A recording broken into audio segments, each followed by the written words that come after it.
నమస్తే. బీఆర్కే భక్తి టీవీకి స్వాగతం. ఈరోజు మనతో పాటు ప్రముఖ ఆధ్యాత్మికవేత్త, జ్యోతిష పండితులు బ్రహ్మశ్రీ వీరాపురం సుబ్రహ్మణ్య స్వామి గురువుగారు మనతో పాటు ఉన్నారు. గురుగారిని అడిగి అక్షయ తృతీయ రోజు పాటించాల్సిన నియమాలేంటి, అక్షయ తృతీయ రోజు అసలు ఏం చేయాలో గురుగారిని అడిగి తెలుసుకుందాం. నమస్కారం గురుగారు. శుభాశీస్సులండి. గురుగారు, అక్షయ తృతీయ నెల 30 రాబోతుంది కదా, అవును. ఆ రోజు పాటించాల్సిన నియమాలేంటి? అంటే చాలామంది అక్షయ తృతీయ వస్తుంది కాబట్టి అవును. బంగారం కొనుక్కోవాలి, కొనుక్కుంటే ఆ సంవత్సరం అంతా బంగారం కొంటూనే ఉంటాం, అలాగే లక్ష్మీదేవి వచ్చి మన ఇంట్లో కొలువైతుంది అంటారు. ఇది వాస్తవం. నిజమే అంటారా? వాస్తవమే. మరి వాస్తవం అంటున్నారు, ఇప్పుడు చూస్తే అక్షరాల ₹1,00,000 అయింది బంగారం. కొనలేని వారి పరిస్థితి ఏంటి? దాని గురించి వివరించండి. చాలా మంచి మాట అది. ఎందుకంటే ఎవరికైనా సరే ఈ భూమి మీద పుట్టినటువంటి ప్రతి మనిషి కూడా బంగారం అంటే ఆశ లేని వాళ్ళు ఎవరు ఉండరు. అవునండి. అంటే వాళ్ళ స్థాయికి తగినట్టు ఒక్కొక్కరికి ఒక్కొక్క కోరిక, ఆశలు. ఇవి అందరికీ కూడా ఉండేటివే. అందరికి కూడా ఉండేటివే. కామన్. లేని వాళ్ళంటే ఎవరు లేరు. ఒకవేళ నాకు లేదండి అని చెప్పారనుకోండి, బయట ఏదో ఇంప్రెస్ కోసం చెప్పడమే, మనసులో మాత్రం కొనాలని మాత్రం ఉంటుంది. తప్పకుండా అందరికీ ఉంటుంది అది. లేని వాళ్ళంటే ఎవరు ఉండరు. అయితే మీరన్నట్టుగా ఇప్పుడు బంగారం పెరిగిపోయింది అని అంటే ఇంకా కూడా పెరిగే అవకాశమే ఉంది. 1,00,000 ఇంకా కూడా పెరిగే అవకాశమే ఉంది. ఓకే. అయితే ఇప్పుడు ఇది వైశాఖ శుద్ధ తదియ. ఓకే, అవును. వైశాఖ శుద్ధ తదియ బుధవారం. ఈ బుధవారము ముహూర్త ప్రకారంగా కొనేవాళ్ళు. రెండోది కొనాలనుకున్న వాళ్ళు సాయంత్రం సమయంలో గోధూళి సమయము, అలాగే 5 నుంచి 7 లోపల అంటే ఇక్కడ అమృత గడియలు ఉన్నాయన్నమాట ఆ టైంలో. ఆ రోజు ఓకే, తృతీయ రోజు సాయంత్రం 5 నుంచి తర్వాత 7 లోపు అమృత గడియలు ఉన్నాయి. 5 నుంచి గురు సంచారం కూడా, బుధుడు గురువు ఇద్దరు సంచారం, అది శుభప్రదమైనటువంటిది. ఆ సమయంలో బంగారం కొన్నట్టయితే మీరన్నట్టుగా సంవత్సరాంతమంతా కూడా పాజిటివే. ఏదో ఒక రకంగా కొనడమే జరుగుతూ ఉంటుంది, లేదా మనకు కలిసి వస్తూ ఉంటుంది. ఓకే, అంటే అక్షయ తృతీయ రోజు సాయంకాలం మీరు చెప్పిన సమయంలో కొంటే కలిసి వస్తుంది. గోధూళి సమయము, అలాగే రోహిణి నక్షత్రము, తదియ, అలాగే బుధవారము సాయంత్రము 5 నుంచి గురువు సంచరించే సమయము, అలాగే వారాధిపతి బుధుడు, అలాగే రోహిణి నక్షత్రాధిపతి చంద్రుడు. ఇలా అదే కాకుండా మనకు తర్వాత కూడా అమృత గడియలు ప్రారంభమవుతాయి. అమృత గడియలు అని అంటే ఏంటంటే ఒక అత్యంత చెప్పలేనంత పాజిటివ్ ఎనర్జీ కలిగినటువంటిది అమృత గడియలు. అత్యంత శుభ సమయము అనే కూడా అర్థం. ఆ సమయంలో బంగారం కొన్నట్టు అయితే మళ్ళీ మనకు ఆ కొన్న బంగారం వల్ల జీవితాంతం కలిసి వస్తూనే ఉంటుంది. ఓకే, అంటే ఆ రోజు ఆ సమయంలో తప్పకుండా కొనాలని మీరు అంటారు. అయితే ఎప్పుడంటే అప్పుడు పట్టితే కొన్నారనుకోండి, కొన్నది పోతుంది, ఉన్నది పోతుంది, ఉంచుకున్నది పోతుంది అన్నట్టు కూడా ఉంటుంది.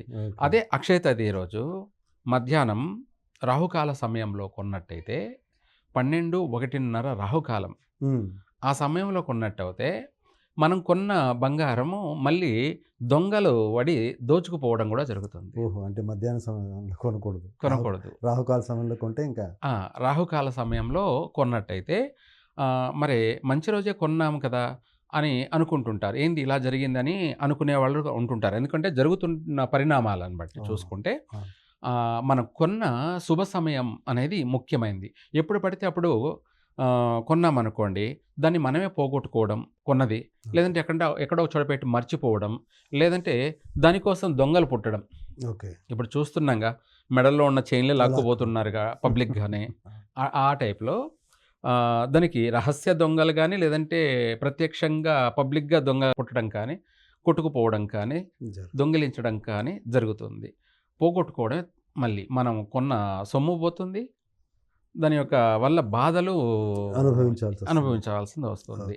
అందుకనేసి అక్షయ తృతీయ రోజు ఉదయము 9 తర్వాత 11 లోపు కొన్నట్టయితే, 11:30 లోపు కూడా కొన్నట్టయితే బాగుంటుంది, కలిసి వస్తుంది. మధ్యాహ్నం రాహుకాల సమయంలో కొనకూడదు. తర్వాత ఇంకా చెప్పాలి అంటే సాయంత్రం 5 గంటల తర్వాత 7 లోపల కొన్నట్టు అయితే మనకు జీవితానికి సుఖాన్ని, సంతోషాన్ని, ఆనందాన్ని కలగచేస్తుంది. అయితే మీరన్నట్టుగా ఉన్నవాళ్ళు కొంటారు. అవును. లేని వాళ్ళు ఏం చేయాలి? అదే ఇప్పుడు అందరికి కావాల్సింది ఏంటంటే, ఆ! ఉన్నవాళ్ళు ఎలాగో అది అక్షయ తృతీయ అయినా, మామూలు రోజుల్లో అయినా కొంటూ ఉంటారు. అవును. పుష్యమి నక్షత్రం వచ్చిన రోజు. అవును. కానీ లేని వాళ్ళ పరిస్థితి ఏంటి? ఏంటంటే వాళ్ళకు లక్ష్మీదేవి ఇంటికి ఆగమనం కావాలని ఉంటుంది కదా! అవును. ఒక తెల్ల వస్త్రాన్ని తీసుకొని హ్మ్. పసుపు నీళ్ళల్లో ముంచి ముంచి ఆరబెట్టి హ్మ్. పొద్దున్నే కర్చీఫ్ కానీ, వైట్ కర్చీఫ్ అదే కానీ, తెల్ల బట్ట లేదంటే అదే. జాకెట్ కానీ ఏదైనా సరే పసుపు నీళ్ళలో ముంచేసి ఆరబెట్టిన తర్వాత ఆహ్, నెయ్యితోటి ఎరుపు అక్షంతలు. హ్మ్. ఎరుపు అక్షంతలు అంటే కుంకుమ, బియ్యము, బియ్యం. అలాగే నెయ్యి, ఆవు నెయ్యి ఈ 3 కలిపి హ్మ్. అక్షంతలు చేసుకొని, అక్షంతలొచ్చేసి ఒక పిరికుడు అక్షంతల్ని ఆ పసుపు గుడ్డలో వేసి, ఒక 5 గురిగింజల్ని అందులో వేసి, హ్మ్. అలాగే ఒక కొమ్మ గాని, చిన్న కొమ్మ గాని, లేదంటే ఒక 5 ఆకులు తులసాకులు వేసి వేసి అందులో పెట్టేసి, అది మూట కట్టేసి మనం చిన్నగా మూట కట్టేసి, ఇంగా చెప్పాలంటే దాంతో పాటు కూడా మన రాగి కాఫర్ కానీ, రాగి ముక్క గాని ఏదైనా సరే, హ్మ్. రాగి లోహమైన ఓకే. ఈ పంచలోహాలకి మూలమైంది రాగి అనమాట. బంగారుకైనా, వెండికైనా, వెండికైనా అదే దేనికైనా ఇది మిక్స్ కావాల్సిందే. ఏది? రాగి. రాగి. అంటే దానికి ఎనర్జీ ఇచ్చేటువంటిది ఆ లోహానికి రాగి కాఫర్ అనమాట. ఓకే. అందుకనేసి ఇందులో చిన్న ముక్క రాగి కాఫర్ కానీ, నాణ్యం కానీ ఏదైనా సరే ఉన్నా అందులో ఆ మూటలో వేసేసి మూట కట్టేసి, ఆ మూటకి ధూపము చూపెట్టేసి హ్మ్. మన బీరువాలో దానం పెట్టుకునే దగ్గర పెట్టుకోవాలి. పెట్టుకున్నట్టయితే హ్మ్. ఇక్కడ మనకు అత్యంత పాజిటివ్ ఎనర్జీ మనకు లోహం లేదనకుండా రాగి కాఫర్ పెడుతున్నాం. ఓకే. రాగి కాయిన్స్ ఉన్నా కూడా హ్మ్. ఇప్పుడు రూ. 5 నాణ్యం ఉందనుకోండి. దాంట్లో చుట్టూ ఓ రాగి. ఉంటుందన్నమాట. హ్మ్. అట్లా కాయిన్స్ అయినా సరే, లేదా రాగి కాఫర్ వైర్ ఏదన్నా చిన్న ముక్కలు కట్ చేసైనా సరే, రాగి మాత్రం అందులో ఉంచాలి. ఈ ఎరుపు అక్షంతలు దొరికితే గురిగింజలు, లేని పక్షాన అవసరం లేదు కూడా. రాగి కాఫర్ పెడుతున్నాం కాబట్టి, ఓకే. పెట్టేసి మూట గట్టి బీరువాలో పెట్టినట్టయితే 100% వాళ్ళకు ఆ సంవత్సరం విశేషమైనటువంటి ధనార్జన వస్తుంది. ఓకే. అలాగే అదే బీరువాలో మనం ఏదైతే దాచుకున్నాం, అదే విధంగా మళ్ళీ బంగారం, అనంతమైన బంగారాన్ని కూడా మనం అందులో దాచుకునే అవకాశం కలుగుతుంది. ఓకే. ఫైన్ బావుంది సార్. అంటే ఆ! బంగారం కొనలేని వాళ్ళకి మంచి రెమెడీ ఇచ్చారు. అవును. అక్షయ తృతీయ అంటేనే హ్మ్. దానాలకి ఎక్కువ అవును. ప్రాధాన్యత అంటారు. అవును. ఇలా కొన్న ఆ! ఇలాంటి రెమెడీ చేసినా అవి అవును. కూడా చేయలేని వాళ్ళు ఏమైనా దానాలు ఎలాంటి దానాలు చేస్తే బావుంటది? అయితే ఆ రోజు అక్షయ తృతీయ రోజు చాలామంది ఏమనుకుంటారంటే, మనము ఎవరికైనా ఇస్తే ఇంక జీవితాంతం ఇస్తూ ఉండాలేమో ఓకే. అనే అనుమానాలు ఉన్నాయి. హ్మ్. అక్షయ తృతీయ అనేదేంటంటే, మనకు ప్రధానంగా సువర్ణము, బంగారాన్ని తెచ్చిపెట్టుకుంటే జీవితాంతం అంటే మళ్ళీ సంవత్సరం వరకని కావచ్చు, లేకపోతే ఎప్పుడైనా సరే జీవితంలో మనం ఇంక బంగారు కొంటూ ఉంటాము అని అనుకునే ఇది గూడక ఉంది. అయితే ఆ రోజు దాన ధర్మాలు చెయ్యాలి అంటే, ఇక్కడ సువర్ణ దానము లేకపోతే ఇది చేయమని చెప్పలేదు. హ్మ్. ఆ రోజు బియ్యాన్ని దానం చేయండి. ఓకే. బియ్యాన్ని దానం చేసి. దానం చేయండి.